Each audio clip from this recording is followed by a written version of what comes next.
tell us about Lenin. Where are we with Lenin?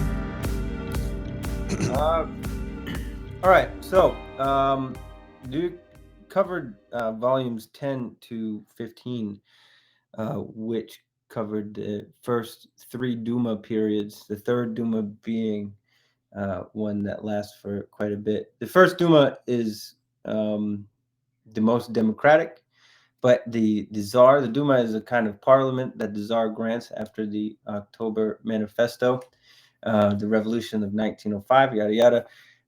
The first Duma is popularly elected. There's a number of socialists in the Duma. It's very progressive. The Tsar doesn't like it, so he dissolves it. And the second Duma is called 20% of the seats in the second Duma are belong to either SRs, social revolutionaries, or socialists. The Tsar doesn't like that. It's not in his favor, so he dissolves that one. And by the time we get to the third Duma, they call it the coup in June 1907. Because the Tsar and other right-wing people, they reformed the electoral laws so that privilege is given to those who have a certain amount of private property. And so, those liberals and people on the right are thereby elected by a majority to the third Duma. It's also within the context of the Stolypin agrarian reforms. There's a recognition that there were some serious problems in the countryside among the peasants that needed to be resolved. And by no means did the Tsarist state want to seize land from landowners. And so instead, they devised this plan of creating what they called land banks, in which the peasants would be able to buy plots of land that they had worked their entire lives for anyway. So it's kind of unfair, but at least according to the liberals, it was an opportunity for peasants to be able to buy their land. The socialists saw it as, just another kind of lecherous program. The More importantly, this is sort of the background for these five volumes, but more importantly, there are a number of works within these five volumes that I think are worth pointing out that I'll talk about, or points. I don't really need to refer to specific articles. You can watch the episodes devoted to them, but I'll talk about certain points that I think are really important in elucidating for who Lenin was in historical context, which is the purpose of this project anyway. The first one is that Lenin really articulates early on in 1906 this idea that revolutions, struggles, the lead up to revolutions, the form of a struggle before revolution and during revolution, there's no set pattern for it. And I think that for us today, revolutionaries, no matter where we are in the United States or in Europe or whatever, it's really important for us to understand that Lenin, just like Marx before him, understood that there's no pattern, there's no set pattern for revolutions. Revolutions struggles are politically contingent. They reflect the political circumstances in which they're coming up, and it's within these five volumes that this opinion really comes through. There's debate within these five volumes that I also think is important about whether or not socialists, that is people on the left, Mensheviks or Bolsheviks, whichever one, should collaborate with liberals. In this case, the Cadet Party. Lenin comes out on the side of no collaboration, although there are Mensheviks who are willing to collaborate with the cadets insofar as it will give them some semblance of representation in this Tsar's Duma. This is also the volumes in which the Fifth Party Congress meets. And the reason why the Fifth Party Congress is important is because most people know they have this concept of Stalin as a bank robber, right? It's kind of made the rounds, and everybody thinks that Stalin was this cool bank robber. Not exactly the case.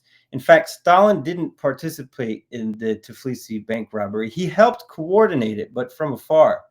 And the irony of the whole thing is that after the Tbilisi bank robbery occurred, and they tried to send the money to the party rejected it because the money was traceable, right? And so at the Fifth Party Congress, the party together makes the decision that they would condemn, quote, expropriations, that is robberies. They would not accept money that was illegally gotten. And this happens at the Fifth Party Congress.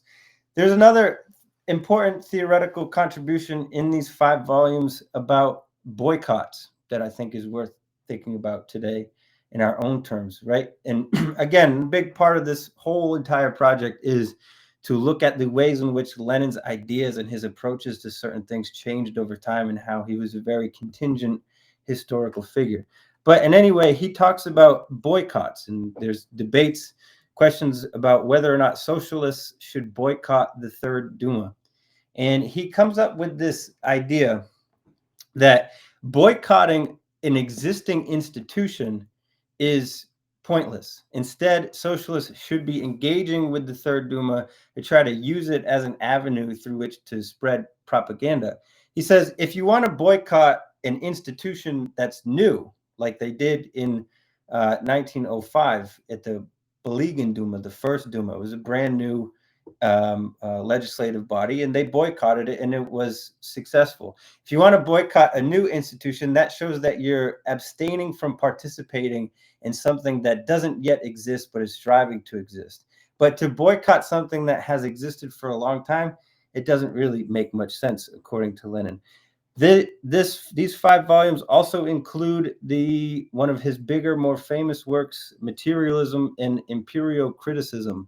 This is Lenin's major contribution to Marxist philosophy, as opposed to political economy or revolutionary doctrine, in which he is engaging with factions within his own party, Bolsheviks included, who are starting to kind of try to incorporate what he calls idealism.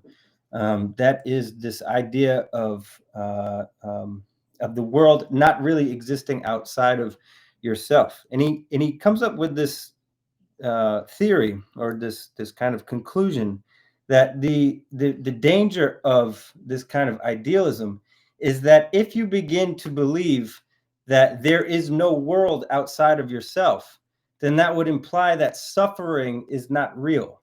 And so therefore, for Lenin, you can't be a real Marxist unless you're willing to admit that the material world outside of you is real. It exists outside of you.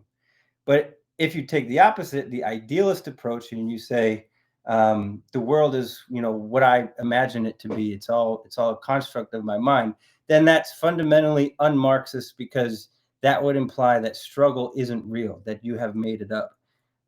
There's also another important work in these 5 volumes of the meeting of the Socialist International in 1907. And the reason why it's important is because this is where they work out, A, whether the British Labour Party belongs to the Socialist International, in which Lenin says they do. And B, this is where the Zionist socialists make a bid for joining the International. And it's a big debate. On the one hand, the International doesn't want to allow the Zionists to join as their own constituted party. So the Zionists say, okay, well, then can we join the International as a subsection of the Russian Socialist Party? And Lenin says they can be sitting members, but not full members. So they can participate in the International, but they can't be recognized as a full independent party within the International. There's also the Socialist International is also where this idea of positive colonialism is first promoted by a Dutch socialist. And the idea of positive colonialism is exactly what it sounds like. It's the idea that colonialism can be positive insofar as it can bring undeveloped peoples forms of civilization that can help them achieve consciousness. The Socialist International, they condemn positive colonialism. They say there's no such thing as positive colonialism, and they vote it down, but it will reappear. Karl Kautsky will adopt it later. And finally, another really important, the last one that I'll talk about, is Lenin has a very clear articulation of the Marxist position on religion. And I'm sure that listeners, if you had any exposure to Marx, you've read or you've seen that quote that Marx said that religion is the opium of the masses. It's a little bit misused and misunderstood. And Lenin clarifies that religion is a personal matter for socialists.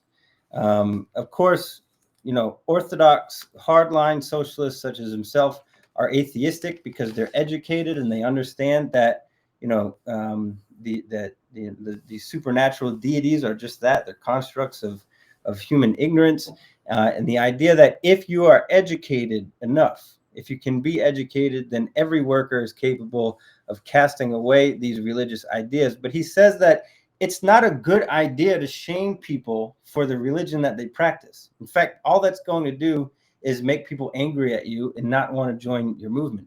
And so he says the Marxist position on religion is that it is inherently a personal matter, one that over time would be resolved, of course, but for the time being, it's a personal matter. So that's sort of my summary of volumes 10 to 15.